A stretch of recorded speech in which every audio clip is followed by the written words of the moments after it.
Today on Public Eye News, a South Dakota man indicted in the UP and lane closures Wednesday for cleanup at Escanaba River Bridge. Later, Caleb Rydell will have the forecast and Max Stevens will have your sports. Hi, I'm Jillian Wormlinger. I'm Mason Wallace. Welcome to Public Eye News.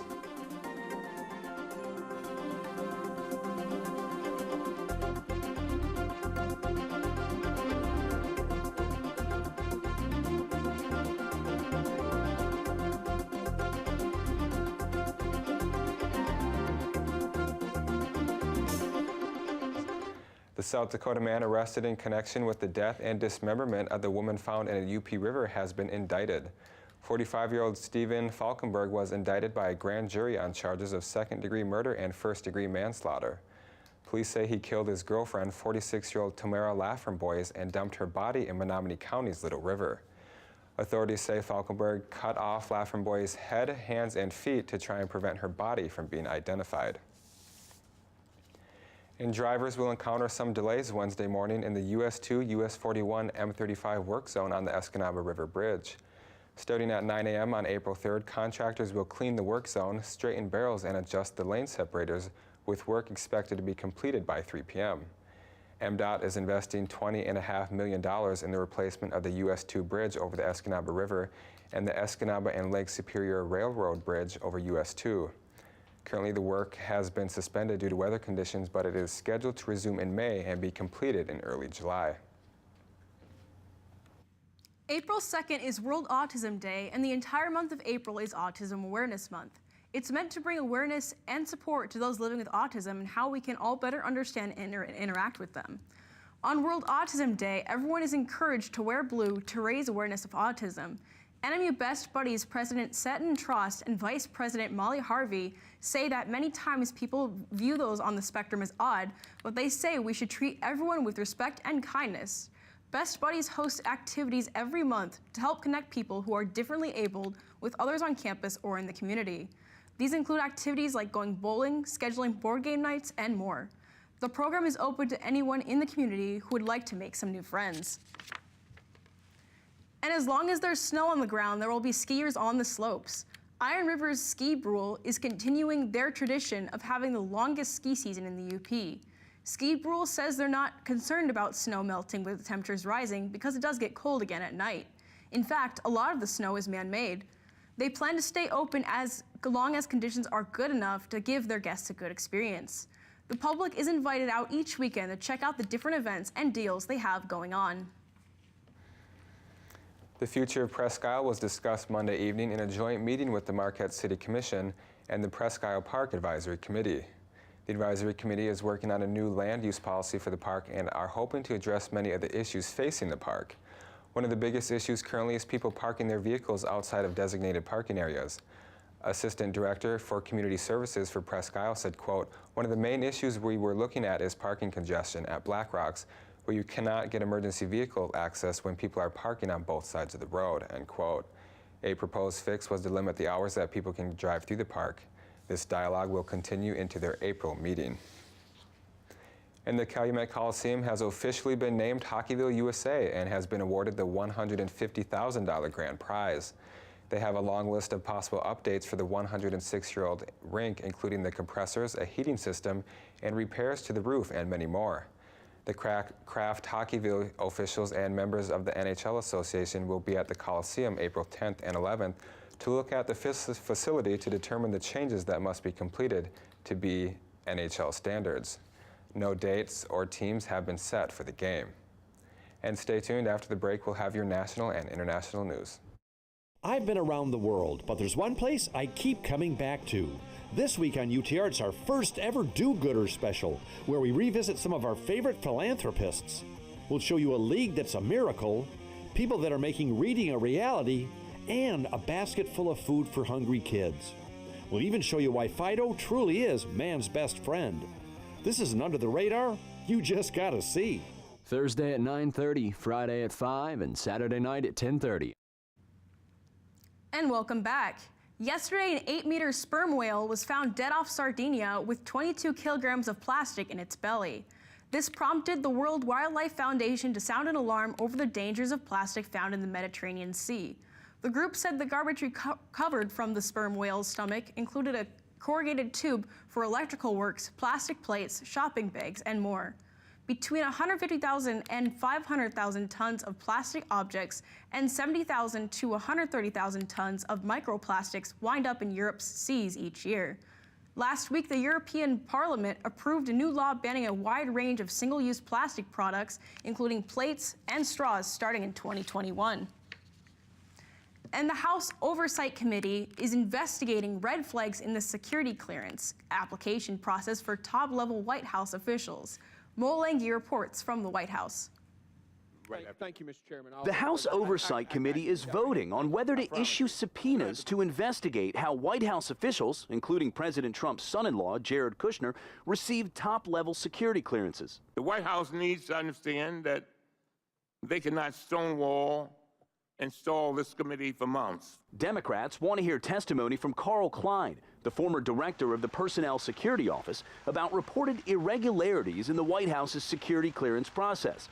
The investigation heated up after Tricia Newbold, a veteran security advisor at the White House, told lawmakers that clearances were denied for 25 officials, but later overturned. She came forward because the system at the White House is so dysfunctional that she believes that Congress needs to intervene. Republicans say the allegations by Newbold were overblown and cherry-picked. You issue a big memo and a big press release after interviewing one witness. That's how we're going to do investigations in the Oversight Committee? White House Press Secretary Sarah Sanders says Democrats are putting 3 million people with security clearances at risk. But what the Democrats are doing is playing a very dangerous and a shameful game, frankly. President Trump has denied any involvement in granting Kushner's security clearance. After stripping off to almost no clothing in Britain's House of Commons to protest climate change, a dozen demonstrators have been arrested. The group called Extinction Rebellion stripped down to draw attention to climate and ecological crisis. Police officers removed the protesters after they glued their hands to a glass barrier. Police say they made the arrest based on the suspicion of outraging public decency, while the lawmakers continued debating Brexit. And a new website lets online shoppers feel good about their spending habits because every purchase helps someone living on the streets. By working with local charities, the shop is reaching thousands of people in need. CBS Gwen Baumgartner has the story from London. Shefka waits in line for a free cup of coffee from volunteers. It's something small that he looks forward to after becoming homeless last year. My mental health went so far down, but now I'm a lot better. I'm getting better as well. To his surprise, he also walked away with something new to wear. I think to myself, oh my God, I hope people don't come too close to me because they'll smell me. The clothes were a gift bought by online shoppers through the website Unhoused. For every order we get, we ship one to a customer and we give one to the homeless. So it's like a buy one, give one model. Already, the site has sold more than 2,500 items and given an equal number to London's homeless. Varun Banat runs the shop from a small room in his parents' home. So this is it. Yeah, this is everything. Boxes of hats, coats, and gloves line the back wall, ready to be delivered to charity or shipped to customers. The idea for Unhoused happened after Banat got down on one knee last August. We recently got engaged and we had such a great year. We felt really blessed and we wanted to do something to, I guess, give back to the world. With more than 170,000 homeless people in London, Banat knows their little shop can't reach everyone. He just hopes more people will buy into the idea of helping those in need. Gwen Baumgartner, CBS News, London. And after this break, we'll be back with your weather and sports. Stay tuned.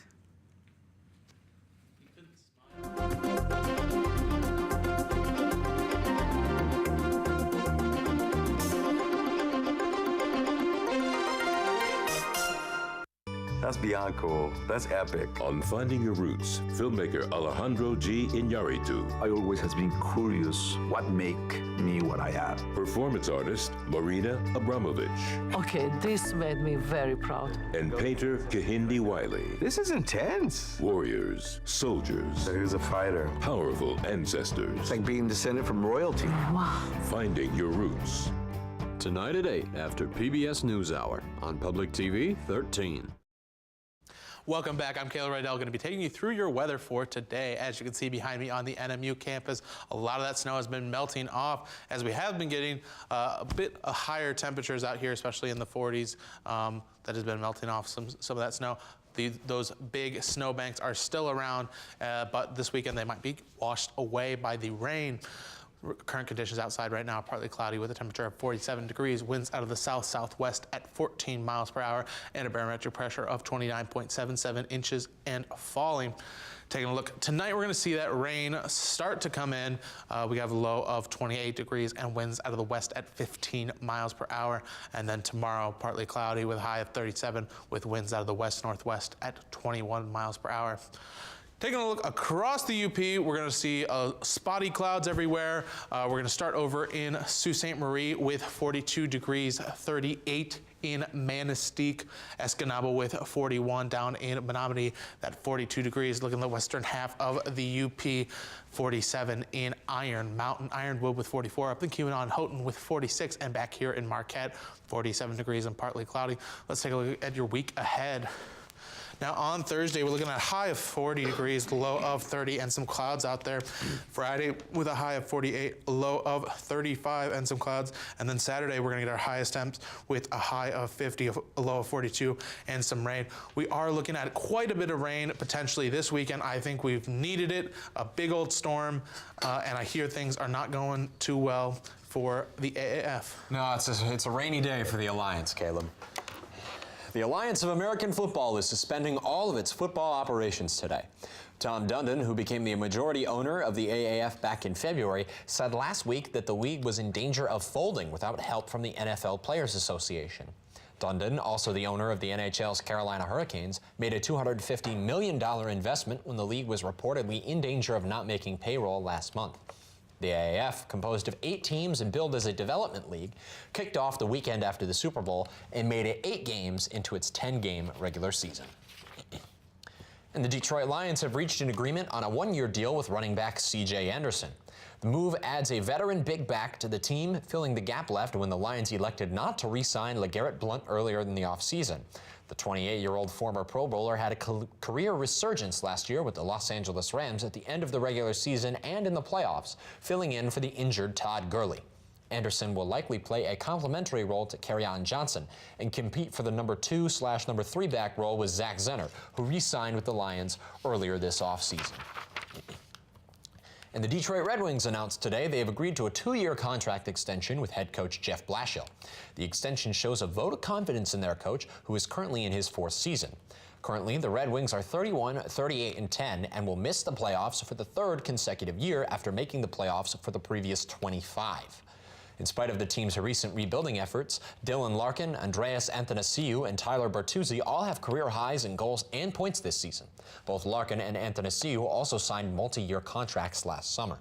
Red Wings general manager Ken Holland praised Blashill for keeping the Wings competitive despite their rebuild and is confident Blashill is the coach best suited to continue to guide the team through its rebuild. Well, Jillian, the Red Wings are certainly taking some steps in the right direction. Who's your favorite player on the team? Are you even a fan at all? I'm not, unfortunately. And with that, that's all the time we have for today. Thank you very much for joining us in this edition of Public Eye News. We'll see you all tomorrow.